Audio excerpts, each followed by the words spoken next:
This time, we're gonna do it. Alright, so far so good. Now let's move it up. Will we do it on the first try? Come on! Come to Papa! Well, so far so good. Please don't fall through the crane. Please don't fall through the crane. Yeah! We did it! We've got the figurine. Very nice. Or is it figure? I don't care what it's called. The important thing is we finally got our first figure. You got a Chow Chow figure. There must be somewhere you can display it. And now, what's happening, guys? My name is Adam, aka Speedy Spectrum, and welcome back to Let's Play and Dub The Legend of Zelda Link's Awakening for the Nintendo Switch.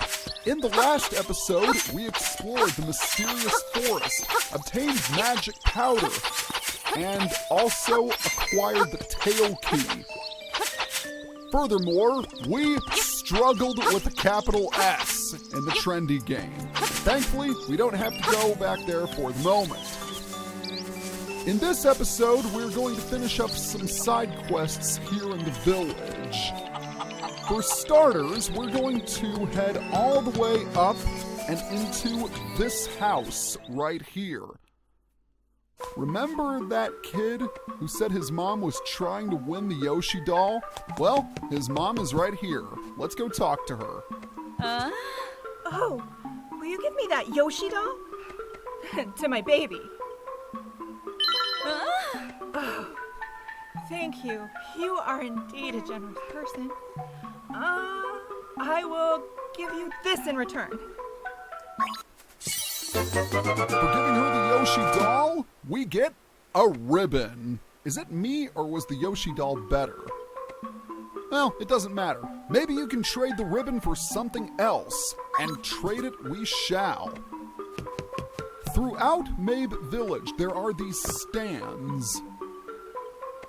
These stands are for the figures that we can win in the Trendy game. We also want to talk to this guy, Papal. Oh. Yep, those are my boys. I'm Papal. Pleased to meet you. I'll be lost in the hills later, so keep a lookout for me here. If he knows he's going to be lost in the hills, then why bother telling us? I don't know. But it doesn't matter. You just gotta love that self-aware humor. Anywho, let's go ahead and trade the ribbon. If you saw the Chow Chow figure, you will notice that it is in fact a chain chomp. And on an unrelated note, my stomach is growling. Although I don't know why it's growling, because I had lunch a couple hours ago. Let's walk in here, where we find a mini chain chomp. Makeup, jewels, dresses, I want it all. Oh, that ribbon, I need it. Will you trade for my dog food? Yes, indeed we will. Lucky, thanks. Well, here's your dog food. First we traded a Yoshi Doll, then we traded a ribbon, and now we have dog food. It's full of juicy beef. The quality of the trading sequence items is just going downhill from here because what's Link gonna do with a can of dog food? It's already inside a house that kinda has a dog, so it's unnecessary. Oh well, video game logic, I suppose. Speaking of which, we want to approach this stand right here, because this is where the Chow Chow figure goes. So we're gonna place it, and we're gonna check it out. It's a Chow Chow figure. Like the real thing, it requires a lot of love and a lot of patience. With that taken care of, we're going to head all the way up here. I like to think the appearance of figures in this game was somehow inspired by the Minish Cap, or even the Nintendo Gallery side quest in the Wind Waker, and wasn't that a thing? Alright, let's talk to this dude. He's going to let us fish in this pond for the modest price of 10 rupees. As you can see, I did some farming and obtained over 100 rupees. A necessary I can't speak today. A necessary step for 2 reasons. I'll explain later. But just like the Trendy game, the fishing mini-game was greatly expanded on in the remake. You need to have Link hold the A button to charge his cast. And then when it's near a fish, you need to reel it in. Now when the fish is pulling back, you need to release the A button. And we got very lucky right there. We landed a little fish, just like you. It's small, but it has plenty of fight. It's a 13.85-inch run. We gotta dream bigger than that. And for each fish you catch, you'll obtain some rupees. But there's something caught in this fish's mouth. It's a piece of heart! Number 3, to be specific. In the classic game, this was the only reason you needed to fish in the pond. But there are quite a few more treasures here in the remake, so we're gonna keep going. My next target is going to be that fish over there. You can also use the joystick to wiggle the lure in any direction. And once a fish has grabbed the bait, you need to button mash the A button as fast as possible in order to reel it in. But as I said earlier, when it starts to pull away, you need to stop tapping and let the fish gain some ground, like that. You need to be careful, otherwise the fish is going to get away. And that would suck. It's a big fish. A 21.83-inch fish, to be specific. I should mention there is a little leeway between when the fish starts and stops pulling away. And you can use that leeway to get some extra tapping in, especially when it comes to larger fish. But if you're too greedy, the fish will break the lure and escape. That one's worth 17 rupees. And for catching a big fish, we obtain the middleweight lure. The fish a little deeper down will love this one. This was not in the classic game. This is the first time we've landed one this size. And guess what? He's gonna give us another piece of heart. There's something about Zelda games and their fishing mini-games that make them a ton of fun. I don't know why. I always enjoyed fishing. I know some people don't, but I really do.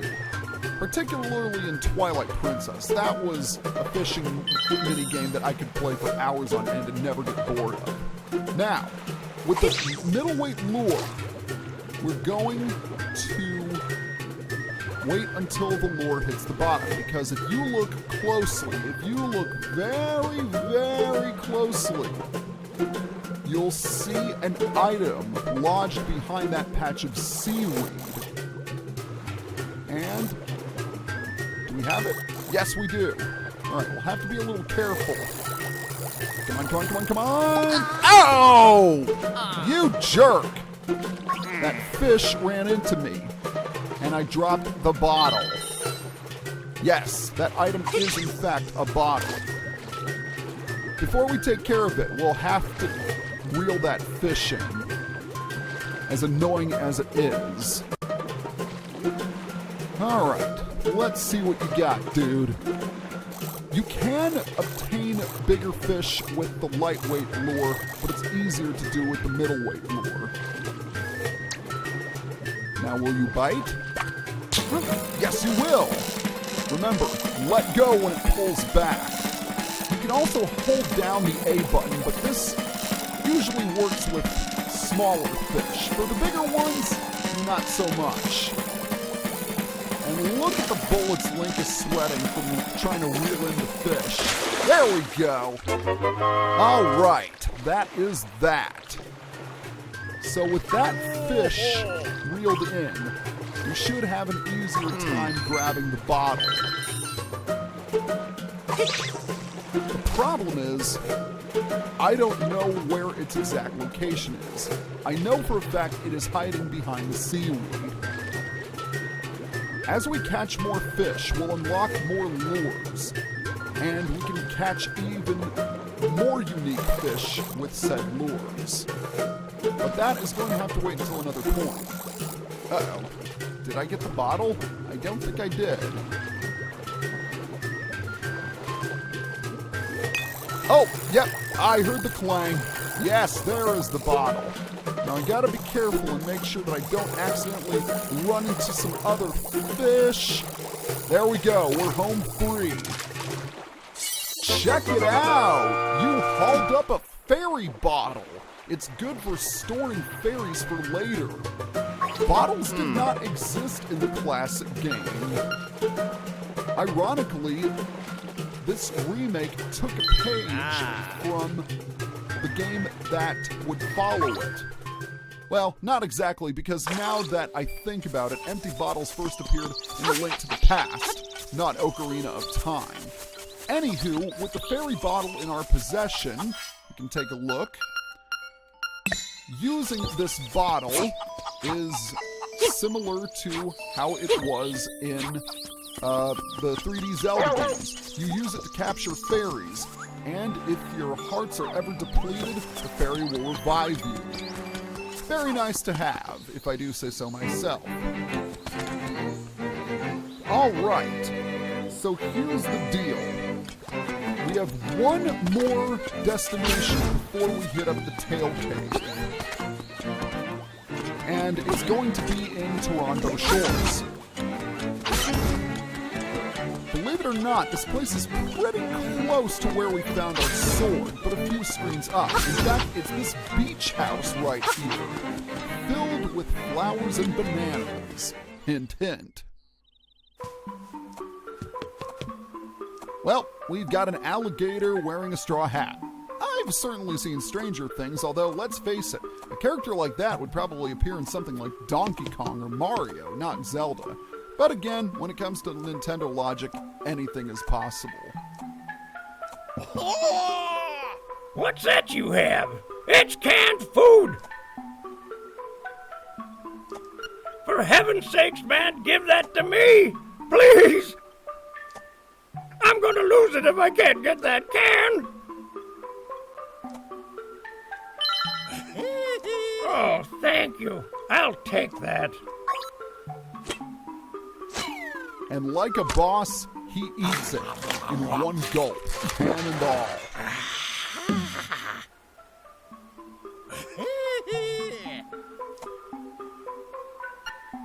That was great. I know it's not a fair trade, but here's some bananas. Yum. Just like that, we gave him dog food and got bananas in return. Good deal. He said it wasn't a fair trade, but I think it is. Because, unlike dog food, humans can actually eat bananas. Now, if we head to the right, we have a new enemy. This is the monkey, the only one in the entire game. The monkey will throw coconuts at you, and for the moment, we can't do anything to him. There's also an important area down here that we'll need to keep in mind for a little later. We could explore the shores more where we encounter a new enemy, crabs. Crabs are exactly like crabs in the real world. They have pincers, and if they nip at you, they'll hurt. I think we've explored enough of Toronto Shores, because with everything collected, we are finally ready to enter the Tail Cave. And because... Oh! At long last, we got it! The piece of power! You can feel the energy flowing through you. Kind of a shame that we were introduced to it towards the end of the video. Whereas the Guardian Acorn surrounded us with blue aura, the piece of power imbues us with a red aura, and this temporarily doubles our offensive power. So now we can destroy most enemies in a single hit. And look how far the Octrock slides back when we hit it. It slides back and then it goes boom. Oh, and another Guardian Acorn! Awesome! Alright, I think we're just about done here. In order to reach the tail cave, you need to head in the direction of Toronto Shores and then take a right where all these pits are. Oh, jerk. There we go. Now we're back to full health. And lo and behold, here is the tail cave, and here is the tail cave keyhole. So let's insert the key.